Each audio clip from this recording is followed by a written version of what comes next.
ध्रुव जब राजा बने शादी भई, लेकिन एक दुख ध्रुव के जीवन में भी आया। बहुत बड़ा दुख आया ध्रुव के जीवन में। देखिए कितने बड़े भगवान के भक्त, लेकिन दुखों ने पीछा इनका भी नहीं छोड़ा। लगाओ ना, कितने बड़े भगवान के भक्त थे, लेकिन दुखों ने पीछा इनका भी नहीं छोड़ा।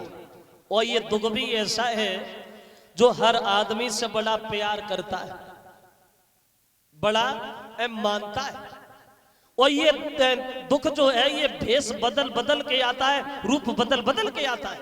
कभी भाई का दुख बन के, कभी बहन का दुख बन के, कभी औरत का, कभी दौलत का, कभी शोहरत का। सब दुखी है, कोई सुखी नहीं।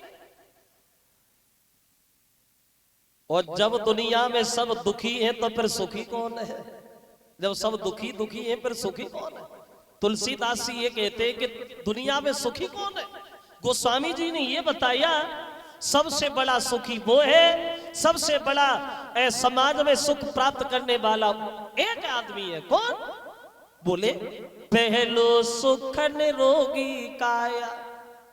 सबसे बड़ा सुखी वो आदमी है जिसके शरीर में कोई बीमारी नहीं है, कोई परेशानी नहीं है। घर में पैसा हो या ना हो, अगर शरीर स्वस्थ है तो उससे बड़ा दुनिया में सुखी कोई नहीं है।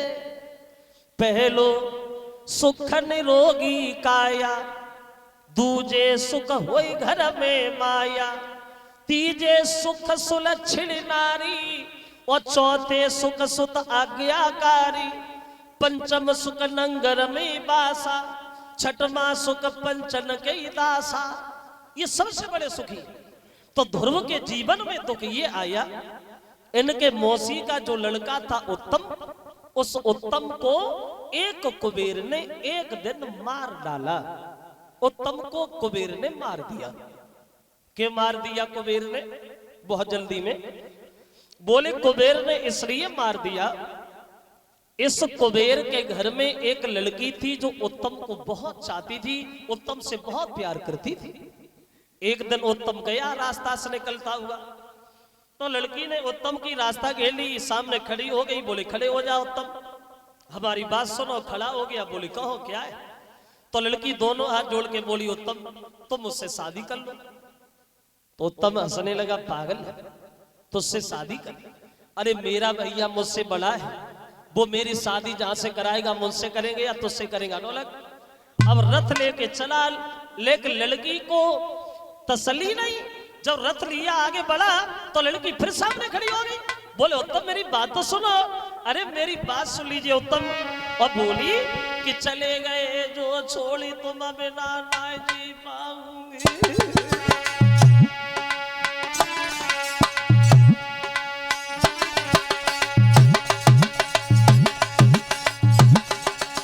बोली अरे चले गए जो छोड़ी तुम बिना ना जी पाऊंगी, ले चलियो संग लगाई के घर में जाने का मामूंगी रे, संग में लियो लगाई है, और अपने आंगन में चल के कर लो सगाई है। उत्तम बोला पागल है, अरे बुद्धि खराब है तेरी, हम तो सिर्फ विवाह नहीं करेंगे। हटोला।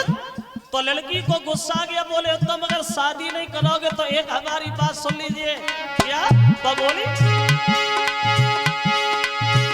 बात अगर नहीं मेरी मानोगे, हम दे देंगे ये शराब भसमा भाई हो जाओगे। तो उत्तम गौ घबराई है, कुबेर की लड़की को रथ में झटलो बैठाई है। उत्तम गौ घबराई है।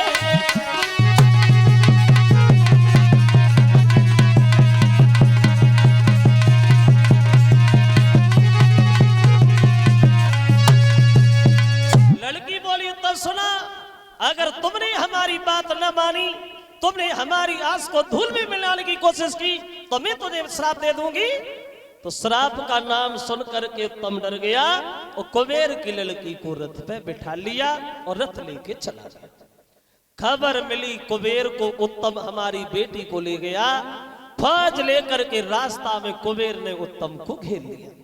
तो उत्तम बोले कुबेर देखो भैया इसमें हमारा दोष नहीं है, तुम्हारी लड़की जबरदस्ती आई है मेरे साथ, अगर उसे आप ले जाना चाहते तो ले जा, और लड़ना चाहते हो तो कायरों की तरह गाल काय को बजा रहे ला, दो दो हाथ हो ही जाए। अब होगा ऐसा ध्रुव कुमार के भैया में फिर डट के भाई लड़ाई, और ना ही पेश गई उत्तम की कस कस तेज चलाई।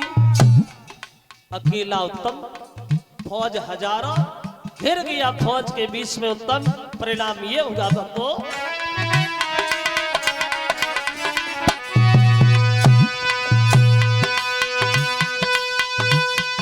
महाराज कुमार निकाले मातर फार, और लई हाथ तलवार को तब दो जान से मार। अपनी ले बेटी को संग भवन की सीध लगाई है, अपनी ले बिटिया को।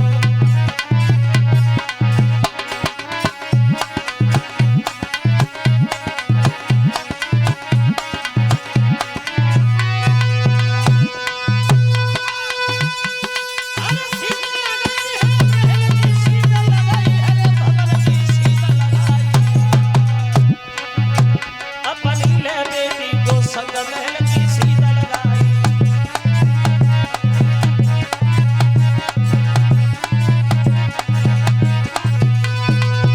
कहने का मतलब है भक्तों, अकेले उत्तम को पा करके कुबेर ने उसे जान से मार दिया, और अपनी बेटी को लेकर के ये कुबेर अपने घर पे वापस चला गया। खबर मिली है उत्तम को कि कुबेर ने हमारे भैया को मारा, तो ये भैया का दुख ध्रुव से सहन नहीं हुआ। भैया का बदला लेने के लिए ध्रुव दौड़े, हाथ में ब्रह्मशास्त्र उठाया और कुबेर को मारने के लिए भागे। लेकिन मां नारद जी ने आकर के ध्रुव को रोका, बोले बेटा तुम भगवान के भक्त हो, बैर भाव को भूल जाओ। तुम्हारे भैया की इतनी दिन जिंदगी थी, अगर तुमने ये ब्रह्मशास्त्र चला दिया तो ये सारा संसार नष्ट हो जाएगा पुत्र, इसलिए क्रोध को शांत करो और तुम घर पे वापस जाओ। तो ध्रुव अपने क्रोध को शांत करते हैं और ये घर पे वापस लौट आते हैं।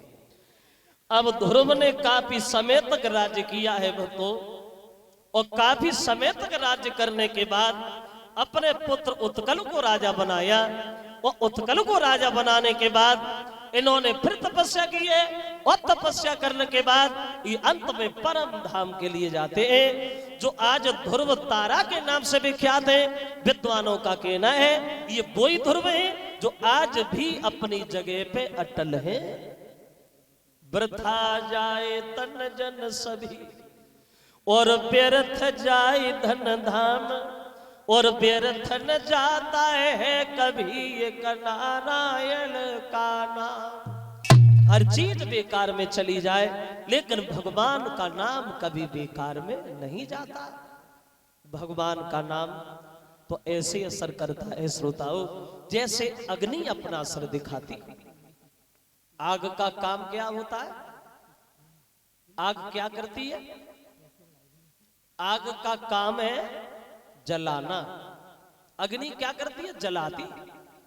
देखिए, तुम आग को जानबूझ के पकड़ो, आग को जानबूझ के पकड़ो तो आग जलाएगी, उसका काम है जलाना, जला देगी। और आग को किसी दिन तुम जानबूझ के ना पकड़ना, जानबूझ के नहीं पकड़ना। तुम्हारा अगर धोखा से हाथ आग पे पड़ जाए तो आग ये थोड़ी सोचेगी इसने धोखा से हाथ डाल दिया, इसका धोखा से हाथ पड़ गया, हमें से नहीं जलाना चाहिए। वो जलाएगी, क्योंकि आदत है उसकी। वो आग जब बिल्कुल बुझ जाए, ठंडी हो जाए, तब तुम आग को पकड़ो तो आग जला नहीं पाएगी, लेकिन हाथ फिर भी काला कर देगी। ऐसे ही भगवान का नाम अगर जानबूझ के लिया जाए तो आनंद ही आनंद है, और जब धोखा से भी निकलता है तो भी आनंद ही मिलता है। क्योंकि कि प्रेम जिसको है अपने प्रभु से, कि प्रेम जिसको है अपने प्रभु से, वो सदा सर कटाते रहे।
ऐसे इन्होंने मुसीबतों का सामना किया है श्रोता बंधुओं, और अंत में इन्हें भगवान की गोद में बैठने के लिए स्थान प्राप्त हुआ है। बोलिए भक्तवत्सल भगवान की। ये 101 रुपया हमें भिजवा रही